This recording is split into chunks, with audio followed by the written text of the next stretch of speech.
সবচেয়ে সহজভাবে আপনাদের কেক তৈরি করে দেখাবো, যা আগে কেউ কোনোদিন দেখায়নি। হ্যালো এভরিওয়ান, আসসালামু আলাইকুম। কেমন আছেন? আলহামদুলিল্লাহ আমি ভালো আছি। 4 কাপ দিয়ে মেপে কিন্তু আমি আজকে কেকটা তৈরি করছি। এখানে আমি 1 কাপ ময়দা নিয়েছি। এখানে আমি দেখুন চা চামচের 4 ভাগের 3 ভাগ বেকিং পাউডার নিয়েছি। আবার দেখুন চা চামচের 4 ভাগের 1 ভাগ কিন্তু বেকিং সোডা নিয়েছি। আমি যে পরিমাপটা বলছি এই পরিমাপ দিয়ে কিন্তু আপনারা 2টা ডিমের কেক তৈরি করতে পারবেন। আর 4 কাপ কিন্তু সবার বাসায়ই থাকে, চা চামচও কিন্তু সবার বাসায়ই থাকে, যার জন্য আপনাদের এইভাবে আমি কেকটা তৈরি করে দেখাচ্ছি যেন আপনাদের বুঝতে কোনো রকম অসুবিধা না হয়। দেখুন ময়দা আর বেকিং পাউডারগুলো কিন্তু খুব সুন্দরভাবে আমি মিশিয়ে নিয়েছি। এবার আমি 2টা ডিম নিয়েছি। ডিম 2টা কিন্তু অবশ্যই নর্মাল টেম্পারেচার হতে হবে। 2টা ডিমই কিন্তু আমি খুব সুন্দরভাবে ফেটিয়ে নিয়েছি। এবার কিন্তু আমি কুসুমটা আলাদা করে নিব। এখানে একটা জিনিস খেয়াল রাখতে হবে, অবশ্যই কিন্তু ডিমের সাদা অংশ আর কুসুমটা আলাদা করে নিতে হবে, কারণ ডিমের সাদা অংশটাই কিন্তু আমি ফোম তৈরি করব।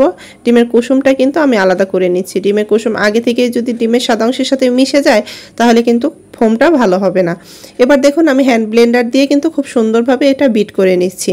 এটা যতক্ষণ পর্যন্ত না ফোম হচ্ছে ততক্ষণ পর্যন্ত আমি বিট করে নিব। 2টা ডিম যেহেতু, যার জন্য বাটিটা একটু কাত করে নিয়েছি যেন খুব সুন্দরভাবে তাড়াতাড়ি ফোমটা হয়ে যায়। দেখুন ফোমটা কিন্তু অনেক সুন্দর হয়ে গেছে।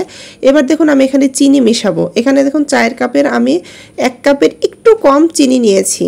যেহেতু আমি এখানে ক্রিম কেক তৈরি করছি না, যার কারণে আমার এখানে চিনির পরিমাণটা একটু বেশিই লাগবে, কারণ ময়দার পরিমাণ আর চিনির পরিমাণটা প্রায় কিন্তু একই রকম হয়ে গেছে। তা না হলে কিন্তু মিষ্টির পরিমাণটা কম হয়ে যাবে, তখন কিন্তু খেতে ভালো লাগবে না। আর ক্রিম কেক তৈরি করতে গেলে কিন্তু চিনির পরিমাণটা আরো কম দিতে হবে। চিনিটা কিন্তু আমি অল্প অল্প দিয়েছি আর বিটার দিয়ে বিট করেছি। একবারে ঢেলে দিয়ে বিট করতে যাবে না, তাহলে কিন্তু ভালো হবে না। আপনি অল্প অল্প দিবেন আর বিটার দিয়ে বিট করবেন। আপনারা পুরো প্রসেসিংটা দেখলেই কিন্তু কেক বানানো খুব সুন্দর মতো শিখতে পারবেন।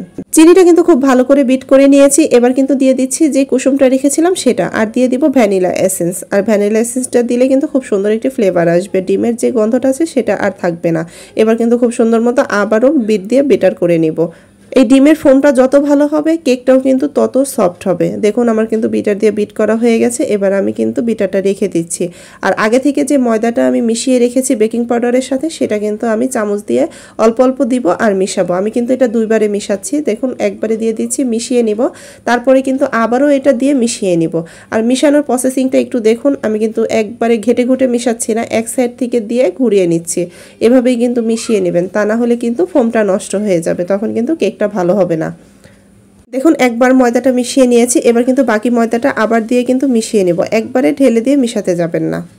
খুব সুন্দর মতো কিন্তু আমি ময়দাটা ডিমের ফোমের সাথে মিশিয়ে নিচ্ছি। আশা করি ভিডিওটি সম্পূর্ণ দেখবেন। ভিডিওটি ভালো লাগলে অবশ্যই লাইক, কমেন্ট, শেয়ার ও সাবস্ক্রাইব করবেন। ফেসবুক থেকে দেখলে ফলো করবেন। আর কোনো অংশ যদি বুঝতে না পারেন তাহলে কিন্তু কমেন্ট করে জানাবেন।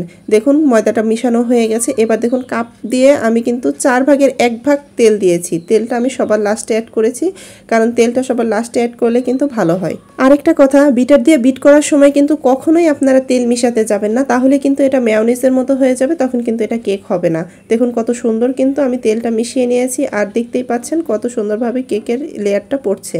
এবার দেখুন আমি কাপগুলো রেডি করে নেব। আপনারা কিন্তু চাইলে কেকের মোল্ডেও এটা দিতে পারেন। আমি কিন্তু আজকে কাপ কেক তৈরি করছি, যার কারণে এখানে কাপের মধ্যে সামান্য একটু তেল দিয়ে কিন্তু খুব সুন্দরভাবে ব্রাশ করে নিচ্ছি।